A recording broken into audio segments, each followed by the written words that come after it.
Você já parou para pensar como que a educação, hoje algo tão comum, foi moldada ao longo dos séculos de transformações sociais e transformações políticas? Nesse vídeo vamos explorar de forma muito breve a história da educação e entender como que ela evoluiu, especialmente na Idade Média, no feudalismo, e como que isso foi impactado depois da Revolução Industrial e nos aspectos que envolvem o Brasil, nas reformas e contra-reformas.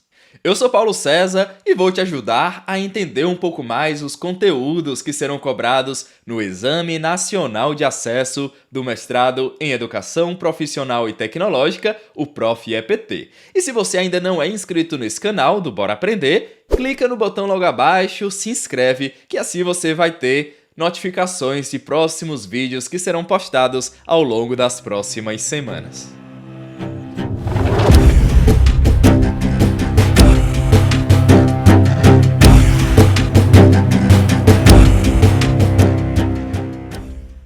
Na Idade Média, a educação era reservada para poucos. A palavra escola vem do grego, que significa lugar de ócio, e era voltada apenas para aqueles que tinham tempo livre, como a nobreza e o clero. Enquanto isso, os trabalhadores aprendiam suas habilidades diretamente no trabalho.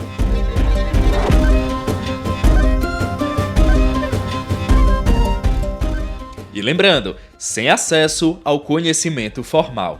Sob o feudalismo, a sociedade estava dividida em uma forma de divisão rígida entre categorias, e a educação refletia essa estrutura. A igreja, por exemplo, controlava a maioria das escolas, e o objetivo principal era preparar os filhos da elite para papéis dentro da igreja ou da administração feudal. E só para refrescar sua memória, o feudalismo foi o sistema econômico, social e político que foi predominante na Europa durante a Idade Média, especialmente entre os séculos 9 e 15.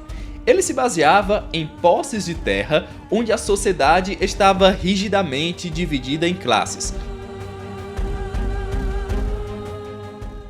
No topo estavam os senhores feudais, que possuíam grandes porções de terra, chamadas feudo, e exerciam poder sobre os camponeses, que eram os servos. Esses servos trabalhavam nas terras dos senhores em troca de proteção e direito de cultivar pequenos lotes para sua subsistência, ou seja, para sobreviver. As relações sociais eram hierárquicas, ou seja, quase toda a riqueza e poder estavam concentrados na mão da nobreza e do clero, que controlavam a vida social e política da época. No feudalismo, o trabalho era quase inescapável, ou seja, não tinha como escapar, e a educação formal era basicamente inexistente. Afinal, não havia motivo para o camponês estudar, já que ele só precisava plantar, cultivar e dividir o que ele produzia com seu senhor feudal em troca da sua própria subsistência, moradia e tudo mais. Como eu disse antes, a educação formal era restrita para o clero e para a nobreza.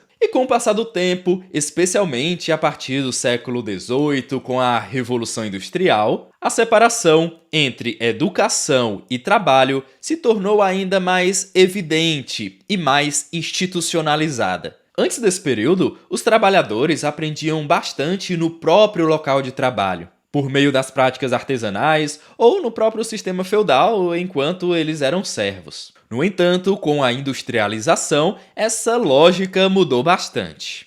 A Revolução Industrial exigiu uma nova forma de organização da produção e do trabalho, onde as fábricas passaram a demandar uma grande quantidade de mão de obra, mas apenas para tarefas repetitivas e bem específicas. Isso não precisava de conhecimento teórico aprofundado, e é por isso que a educação formal ela também continuava bem distante dos trabalhadores. Assim, o trabalho foi se mecanizando e, claro, os trabalhadores passaram a ser treinados para operar as máquinas, e isso é o que nós chamamos de um trabalho tecnicista, manual, simplório, repetitivo. A educação, por outro lado, começou a ser vista como uma ferramenta de consolidação do poder político e econômico das classes dominantes. A elite, por exemplo, que dominava o capital e as indústrias, passou a ter um acesso a uma educação formal e científica que lhes proporcionava aí o conhecimento necessário para gerenciar o sistema econômico emergente.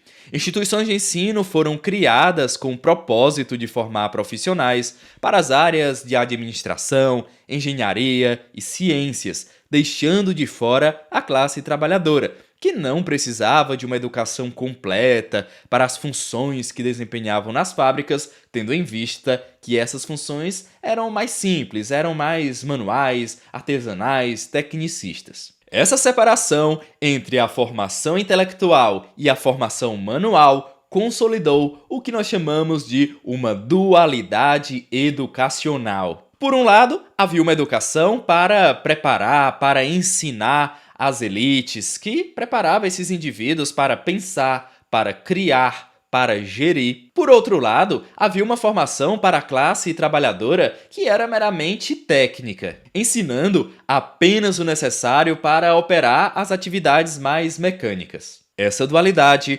reforçou o que nós chamamos de uma divisão de classes. Enquanto a elite tinha acesso a um conhecimento que ampliava suas oportunidades, os trabalhadores eram confinados a um tipo de educação que os mantinham em sua posição de subordinação. Essa estrutura dual, desse dualismo que nós estamos falando, persiste inclusive até os dias de hoje. No Brasil, por exemplo, essa lógica está presente nas sucessivas reformas educacionais que tentaram separar a educação geral da educação técnica. Reformas como a Lei nº 13.415 de 2017 reforçam essa divisão ao flexibilizar o currículo do ensino médio, oferecendo uma formação mínima para a maioria dos estudantes, enquanto as elites continuam a ter acesso a uma educação de alta qualidade. A luta por uma educação que articule uma formação intelectual e uma formação técnica que proporcione uma formação completa do estudante é uma luta histórica que continua até os dias de hoje. Essa dualidade na educação se tornou uma característica das sociedades de classes, assim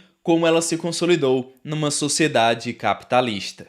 E uma das grandes contradições ao longo da história é a relação entre capital e trabalho. Porque o capital ele busca a todo momento a maximização da produtividade, mas nem sempre esteve interessado em educar a base de classe trabalhadora. Na verdade, o ensino popular ele só se tornou uma necessidade com os avanços das forças produtivas durante a Revolução Industrial. O economista Adam Smith reconheceu isso ao sugerir o ensino popular, mas ele recomendou que fosse aplicada em doses homeopáticas, ou seja, distribuir de maneira bem limitada, bem aos poucos. E ainda nessa contradição entre capital e trabalho, é importante lembrar que no Brasil, diversas reformas e contrarreformas foram implementadas aí ao longo da história. E como eu falei anteriormente, a Lei nº 13.415 de 2017, por exemplo, trouxe de volta a ideia de uma educação mínima para cidadãos mínimos, retomando aí o princípio da dualidade educacional que já tínhamos visto em reformas anteriores. Durante os anos de 1980, o debate sobre o ensino médio integrado, inspirado pela ideia de educação politécnica, buscava superar essa divisão, defendendo que todos os estudantes tivessem acesso a uma formação completa, tanto técnica como intelectual. Reformas anteriores, por exemplo, como a reforma Gustavo Capanema, nos anos de 1940, introduziu leis orgânicas da educação que tentavam dar mais coesão ao sistema escolar.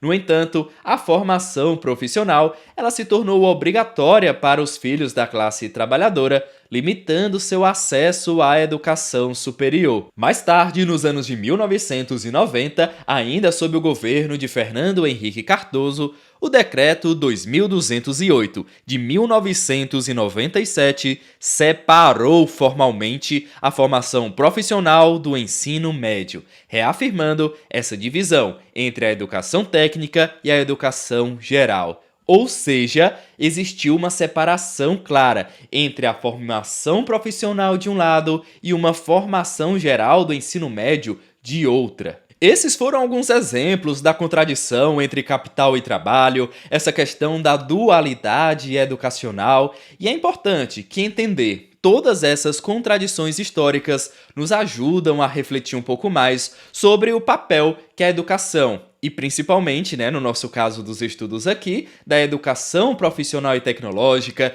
do ensino médio integrado, o papel que esse ensino ele deve ter no Brasil. Será que devemos continuar aceitando uma educação fragmentada? Ou devemos lutar por uma educação de qualidade, focada em uma educação unilateral, politécnica, um ensino médio integrado que articule trabalho, ciência e cultura? Essas são questões fundamentais que são discutidas aí pela professora Marise Ramos no texto, tá bom? Se você quer outros vídeos sobre esse texto, não deixe de comentar logo abaixo aqui. Comenta pra mim se você gostou, se você quer mais conteúdos como esse. E não esquece de se inscrever no canal, porque assim você vai receber notificações quando eu publicar um vídeo novo. Vamos juntos rumo ao Exame Nacional de Acesso do Mestrado Prof. PT. Te vejo no nosso próximo vídeo.